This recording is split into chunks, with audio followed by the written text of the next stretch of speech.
অল্প খরচ ও পরিচর্যা ছাড়াই লাভজনক হয় পিরোজপুরে দিন দিন বাড়ছে আমড়া চাষ।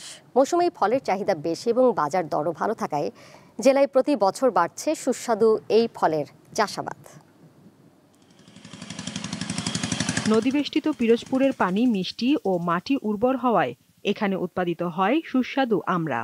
জেলার ৭টি উপজেলায় আমড়া চাষ হলেও সদর উপজেলার কিছু অংশ, নাজিরপুর, কাউখালী ও নাসিরাবাদে প্রচুর পরিমাণে আমড়া চাষ হয়। ওয়ালটন এখন দেশের সীমানা পেরিয়ে পৌঁছে গিয়েছে ৫০টিরও বেশি দেশে। ওয়ালটন, ঘরে ঘরে বিশ্বজুড়ে।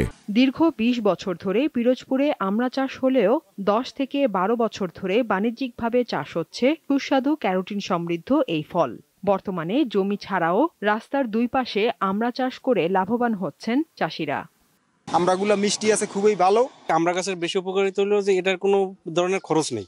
গাছ রোপণের পর থেকে ৩ থেকে ৪ বছরের মধ্যে ফল পাওয়া যায়। পাইকাররা গাছ থেকে আমড়া কিনে ঢাকা সহ দেশের বিভিন্ন প্রান্তে বিক্রি করেন। লঞ্চ ও ট্রাকে যাতায়াত ব্যবস্থা ভালো হওয়ায় সহজেই এই ফল দেশের বিভিন্ন জেলায় পাঠানো যায়।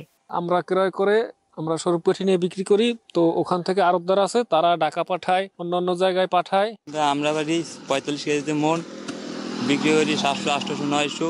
অন্যান্য যে কোনো ফলের চেয়ে আমড়া সংরক্ষণ করা যায় বেশি সময়। এই ফলে কোনো প্রকার রাসায়নিক ব্যবহার করা হয় না বিধায় এটি খুবই স্বাস্থ্যসম্মত।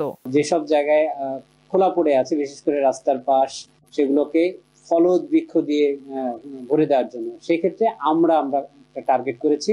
একটি গাছ থেকে প্রতি বছর গড়ে ৩ থেকে ৪ মণ আমড়া পাওয়া যায়। পাইকারি বাজারে প্রতি মণ আমড়া বিক্রি হয় ৭৫০ থেকে ৮০০ টাকায়। এবছর পিরোজপুরে ৪৬৩ হেক্টর জমিতে আমড়া চাষ হয়েছে, যার বাজার মূল্য প্রায় ২৫ কোটি টাকা।